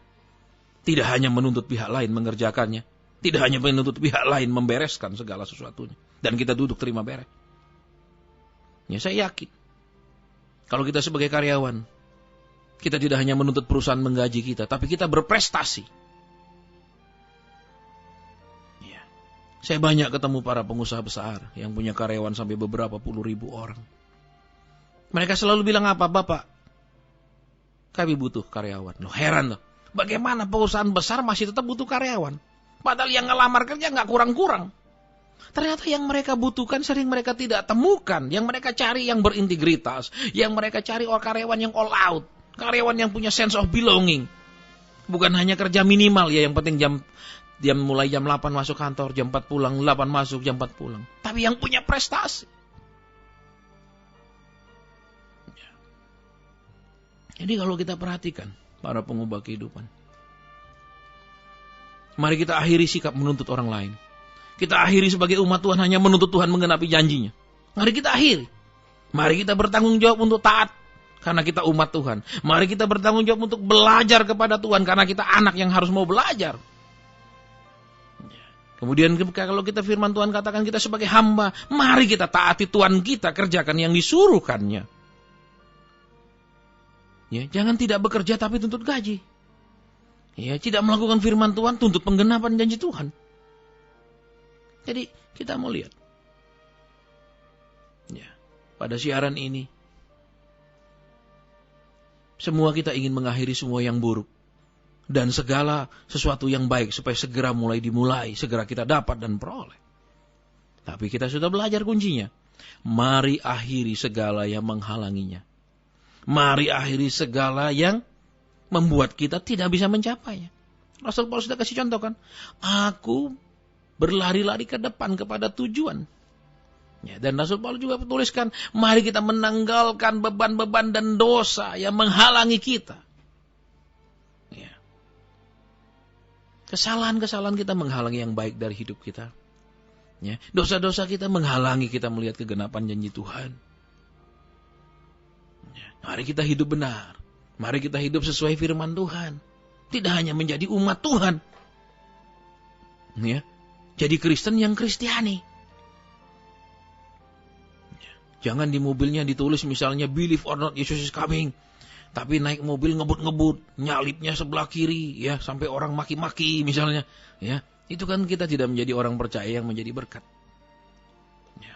Jadi kalau kita perhatikan kebenaran firman Tuhan pada acara ini, ya, dengan jelas dikatakan pada pergantian tahun, mari akhiri semua yang tidak berkenan, supaya semua yang baik mulai terjadi tergenapi dalam hidup kita. Mari di rumah tangga kita akhiri karakter-karakter yang salah, supaya kita mengawali lagi suatu rumah tangga dengan suatu awal yang baru. Rumah tangga seperti baru menikah, penuh kemesraan, kasih yang membara satu sama lain. Sebagai umat Tuhan, mari kita akhiri sikap kita hanya memaksa Tuhan menggenapi janji Tuhan.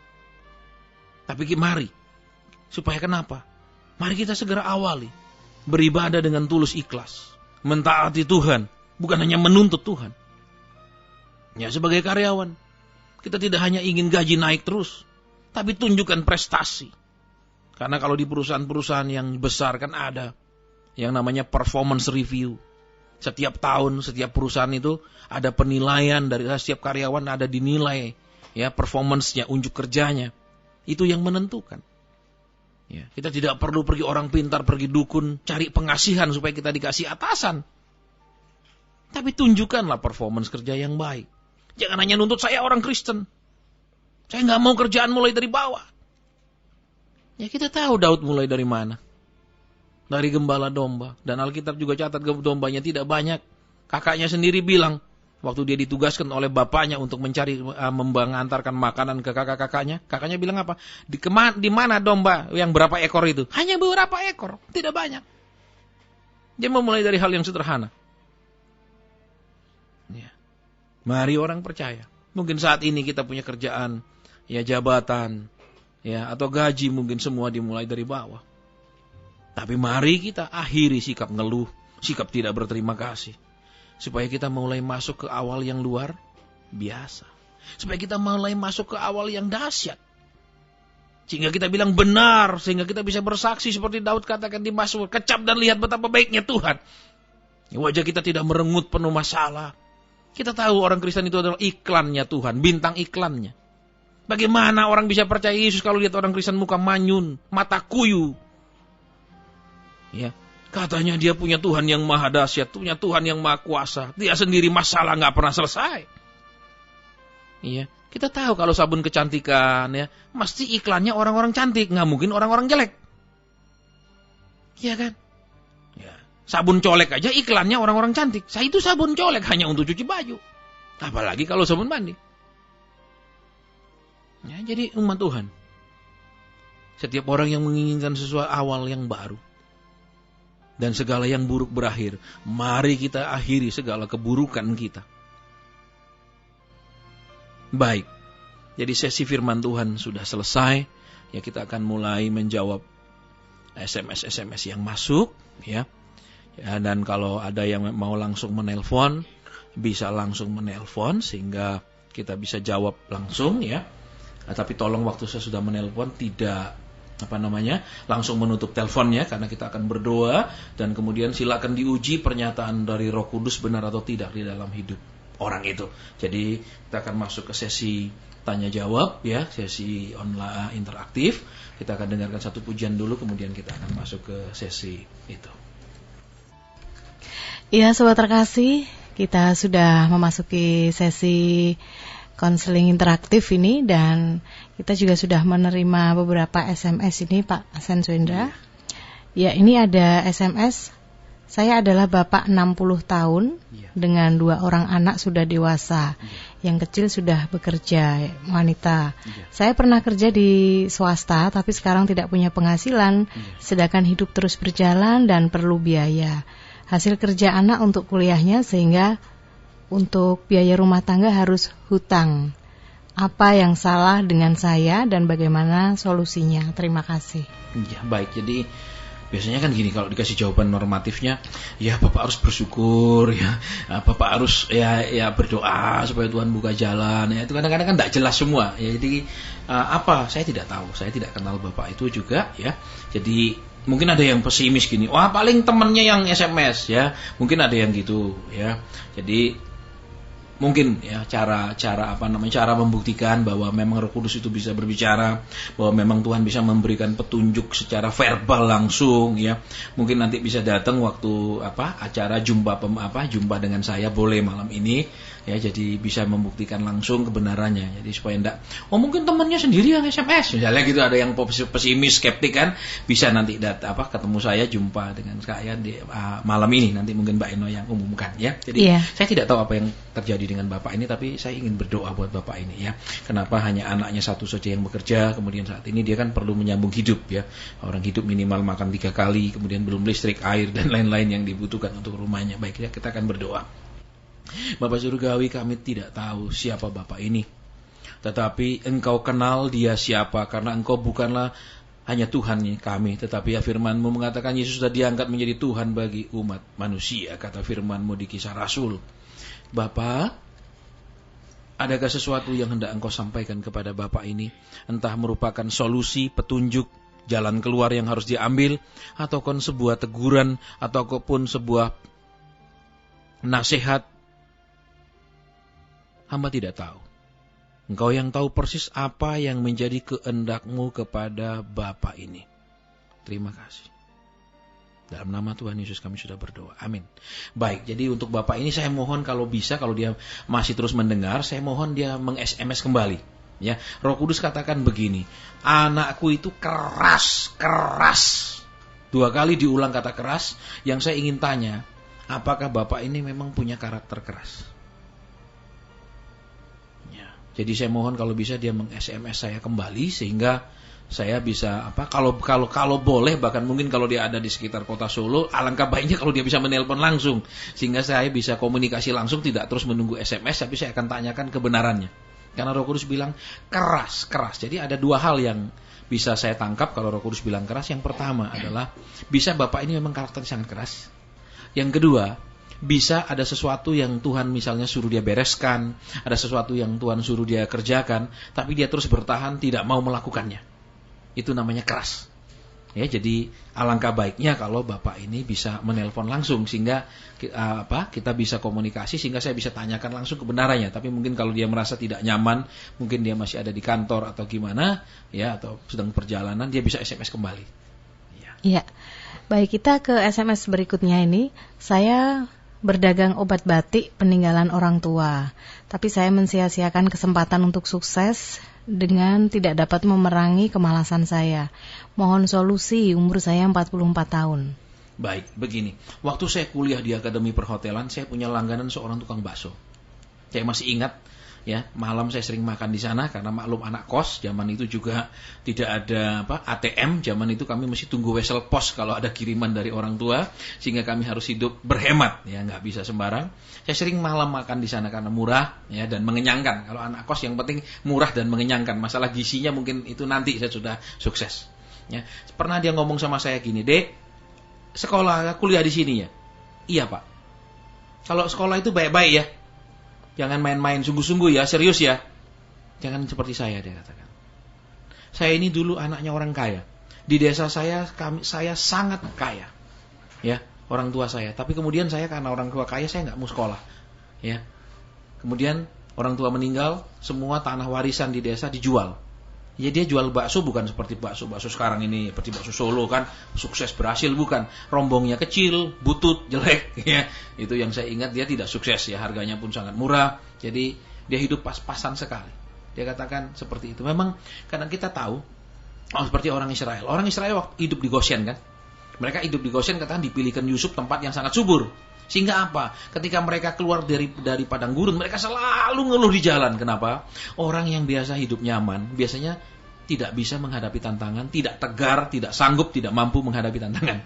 Itu. Jadi seperti kasus yang ini kan kelihatan karena orang tuanya dulu punya usaha, ya mungkin dia santai, merasa ya semua bisa dilanjutkan dengan lancar. Tapi kita akan berdoa. Bapak Surgawi, engkau sadar, tahu bahwa dia sadar bahwa dia sudah tidak menggunakan waktu kesempatan dengan baik. Dan sekarang ada akibatnya. Adakah sesuatu yang hendak engkau sampaikan? Amin. Ya, saya dengar kata begini, istri. Nah, kalau saya dengar kata seperti ini, bisa ada beberapa kemungkinan. Yang pertama adalah, ya, kalau dia bilang istri, bisa jadi dia ngeluh tentang istrinya. Mungkin nggak tahu, ngomel-ngomel terus kah istrinya, atau selama ini, atau dia merasa istrinya tidak menjadi seorang supporter yang baik dan lain-lain. Tapi yang saya dapatkan adalah batinnya itu sering ngomong istri. Dia sering batin tentang istri, kata istri. Ya, kalau boleh sih enaknya dia nelpon sebenarnya ya. Iya. Tadi juga ada penelpon, silakan di dial kembali 663746, ini kita terima. Shalom, selamat siang. Shalom, selamat siang. Iya, dengan... Iya, silakan langsung. Oma Eka. Iya, silakan, Oma. Iya. Saya tuh punya cucu, usianya tuh 8 tahun. Iya. Memang waktu dalam kandungan tuh pernah tertolak ya. Iya. Tapi setelah dia lahir, semua mengasihi, menyayangi. Iya. Tapi di antara kedua kakaknya, dan dia kan nomor 3, 4 bersaudara. Iya. Itu sifatnya sangat-sangat berbeda dengan yang lain-lain. Iya, maksudnya berbeda kan pasti lebih buruk ya Bu ya. Kalau lebih baik nggak akan tingkah telepon. lakunya, berbicaranya, Iya. terus emosinya. Kalau dia tuh sama mamanya itu seperti musuh gitu loh. Iya. Kalau ngata-ngatakan mamanya itu udah, pokoknya saya kasar tuh sendiri, sekali. saya. Baik. Tapi mamanya juga kalau dikatakan apa, misalnya mamanya tuh anaknya tuh minta makan gitu ya, lah mamanya baru ambil tuh, kok mama tuh nggak mikir, aku tuh salah lapar. Iya. Tanya gitu. Terus ada lagi, aku nggak mau, pokoknya nek buku beli yang lungsuran, kan kemarin cari buku yang baru tuh susah, memang dibelikan 4, yang 2 baru, yang 2 tuh dapatnya buku udah dipakai itu loh. Iya, Mama baik. tuh nggak mikir anak. Anaknya. Oma langsung aja ya, Oma. Ya. Iya, langsung aja. Jadi Dia tuh, begini, Oma saya apa langsung ya? Emosinya tuh nggak terkontrol. Baik. Nggak stabil Kadang-kadang ya. tiba-tiba tuh mukul gitu loh. Wah, itu bakat Tiba-tiba petinju mukul. nanti Bu kalau besar. Iya. Ya tiba-tiba mukul padahal nggak ada apa-apa itu. Iya, Setelah saya baik. tanya, saya jelaskan, ini Oma nggak boleh sama orang tua gitu. Dia tahu, dia nangis, neteskan air mata, dia minta maaf, tapi tiba-tiba. Terus kalau marah, itu nafasnya ngos-ngosan seperti mau nerekam gitu loh. Iya, baik. Ya, Iya, saya itu. minta didukung dalam Iya. doa untuk saya supaya apa ya roh-roh yang dulu Penolakan. pernah itu dikatakan mau itu diputuskan. Baik. Iya, baik. Terima kasih. Terima kasih, Oma. Jangan ditutup dulu ya. Oma. Halo, Oma. Ya. Saya mau tanya dulu Ya. Oma ya.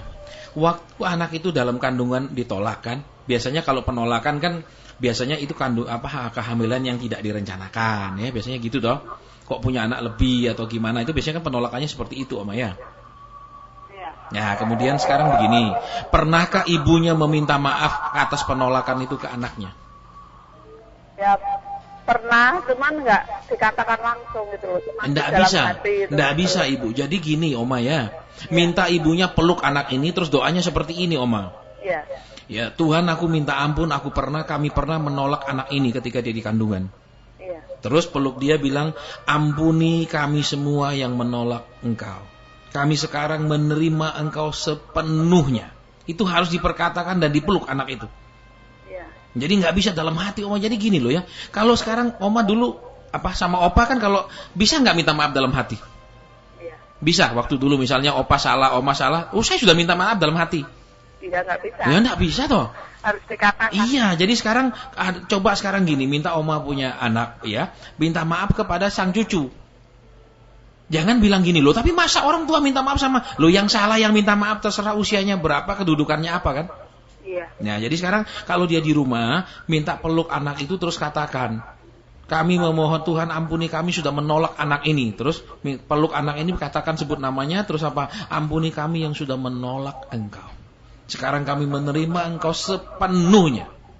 Iya. Itu bisa mematahkan roh penolakan. Karena memang kalau orang tertolak dari kandungan, itu memang bisa keras, brutal, ya emosional sekali. Kenapa? Karena kan waktu di kandungan sudah ada rohnya. Memang ya dalam segi pengetahuan kita tidak akan ingat, tapi roh kita kan sudah ada di dalam. Iya. Jadi mengerti bahwa kita ini ditolak, mengerti bahwa kita ini tidak diharapkan. Lah namanya coba Oma, kalau sekarang waktu Oma dengan anak Opa, ya, Oma tahu misalnya Opa itu lagi nggak mengharapkan Oma duduk di sebelahnya, dia mau menyendiri gitu, nyaman nggak? Iya toh. Misalnya kehadirannya nggak diharapkan, seneng nggak? Pasti nggak toh. Jadi sekarang minta itu harus disebutkan, harus diperkatakan supaya itu putus. Iya? Iya, baik. Iya. Tuhan berkati. Terima kasih Oma, Shalom ya. Ya baik, ini kita menuju SMS berikutnya ini. Shalom, kami berdua warga jemaat gitu aja ya. Baik. Sudah purna. Iya. Anak 3 sudah berkeluarga semua, cucu 4. Mohon solusi merubah kehidupan di tahun 2015 untuk taat kepada firman Tuhan dan rajin bersekutu dengan tidak minder dan punya rasa pede bersekutu. Terima kasih. Baik. Jadi begini, waktu SMS dibacakan tadi saya dapat satu kata, kecewa. Jadi kecewa, saya tidak tahu apa yang dikecewakan oleh keluarga ini, tapi yang saya dapat yaitu ada rasa kecewa, yaitu seperti kata gini, ngene ae. Artinya, waduh kok hidup kita ini gini aja, tidak ada perubahan. Nah, jadi ya kalau boleh ya, kalau misalnya tidak keberatan bisa telepon langsung sehingga saya bisa tanya dengan detail, kemudian kita akan pimpin dalam doa. Karena saat ini ada perasaan di dalam batinnya merasa kok hidup kami ini seperti ini saja, kok gini aja kehidupan ini, ya. Jadi memang tidak salah kalau kita mengeluh, ya. Tapi kalau berkali-kali mengeluh salah. Kenapa? Seperti seorang anak, kalau dia nangis satu kali mungkin orang tuanya, "Kenapa sayang?" dipeluk. Tapi bentar lagi nangis lagi, bentar lagi nangis lagi, bentar lagi nangis lagi. Dari simpati, dari sayang bisa pegel. Ya, sama dengan Tuhan. Kalau kita ngeluh ada keberatan hidup ini, masalah hidup ini baik. Tapi kalau setiap saat mengeluh, itu mendatangkan murka Tuhan. Jadi kalau tidak keberatan, ya alangkah baiknya dia telepon sehingga kita bisa pimpin dalam doa. Tapi kalau tidak, ya kita mesti berdoa gitu. Tuhan, terima kasih. Ya, walaupun di hadapan kami tidak melihat sesuatu ada yang berubah, menjadi lebih baik, menjadi lebih mendekati yang kami harapkan. Tapi ajar kami untuk berterima kasih. Ajar kami melihat sisi lain bahwa sekalipun semua tidak berubah, tapi kami berubah, yaitu kami bisa lebih berterima kasih kepada Tuhan. Makanya acara ini disebut, ya, saya menyebutnya pengubah kehidupan. Sebenarnya kehidupan kita banyak yang tidak masalahnya benar-benar merupakan masalah, tapi sesuatu yang kita anggap masalah buat hidup kita. Ya, jadi kalau tidak keberatan mungkin kalau mungkin rasa aduh saya nggak sempat nelpon, bisa SMS balik. Adakah memang saat ini kekecewaan yang masih terus ada di dalam hati? Iya. Kemudian ini ada SMS lagi. Selamat siang Pak, saya mohon dukungan doa agar sakit penyakit saya cepat sembuh. Saya ibu rumah tangga yang sudah lama menderita pendarahan. Saya ingin segera sembuh dan apa yang harus saya lakukan? Terima kasih, Tuhan memberkati. Baik. Bapak Surgawi, anakmu ini ada menderita pendarahan. Firman-Mu katakan ada orang yang pernah sakit pendarahan begitu lamanya, tapi Tuhan sembuhkan. Kami tahu Tuhan kami hidup, Tuhan kami memang mati di kayu salib, tapi 3 hari kemudian dia bangkit dan hidup selama-lamanya. Mungkin ada pesan-Mu buat ibu ini yang sakit pendarahan, ya Tuhan. Mari Roh Kudus. Apa maksudnya Roh Kudus? Baik. Saya mendengar begini ya. Roh Kudus ungkapkan ke saya, ibu ini selalu bila ada ngeluh di hatinya, pahit Tuhan, getir Tuhan. Ya, itu terus yang sering keluar di dalam batinnya. Mungkin kalau dalam bahasa Jawa batin, ya cek soro nih gitu loh. Kok getir sekali, kok pahit sekali. Ya. Itu yang saya dapatkan, ya. Itu yang sering rohnya berteriak seperti itu. Jadi sekarang gimana? Ya kalau misalnya ibu ini tidak terlalu jauh, ya, misalnya agak jauh dari kota Solo, agak keluar kota, ya, nah mungkin nanti bisa ketemu saya malamnya untuk kita berdoakan khusus, ya. Ya. Kemudian ada lagi, Pak, saya sakit vertigo sudah bertahun-tahun tidak sembuh-sembuh. Apa yang harus saya lakukan dan mohon dukungan doa agar disembuhkan. Terima kasih. Baik. Bapak Surgawi, anakmu ini sakit vertigo. Adakah suatu petunjukmu ya Tuhan kenapa dia vertigo? Mari. Mungkin tekanan massa darahnya, Tuhan saraf-sarafnya, atau apa banyak sebab vertigo disebabkan oleh 50-an jenis kemungkinan. Mari Tuhan.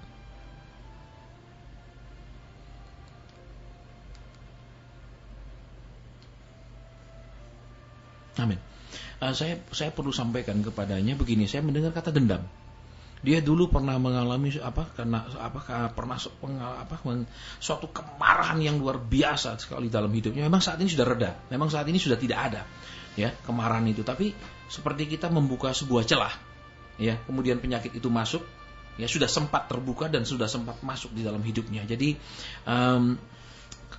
tolong dia uji, ya. Sekitar 5 tahun lalu dia pernah mengalami suatu peristiwa yang sangat tidak menyenangkan di dalam hidupnya. Ya, memang saat ini dia sudah lupa, ya, saat ini sudah tidak lagi berpengaruh di dalam pikiran dan hatinya, tapi itu terjadi 5 tahun lalu. Jadi kalau boleh dia SMS balik apa yang dia ingat 5 tahun lalu. Iya, baik. Satu SMS kembali ini saya terima. Apa yang dimaksud keluarga Kristen yang harmonis? Apa semua harus tercukupi? Terima kasih. Baik, sebenarnya kan begini, pengertian namanya harmonis. Kembali saya katakan, yang namanya masalah itu juga tidak bisa didefinisikan dengan akurat sehingga cocok untuk semua orang.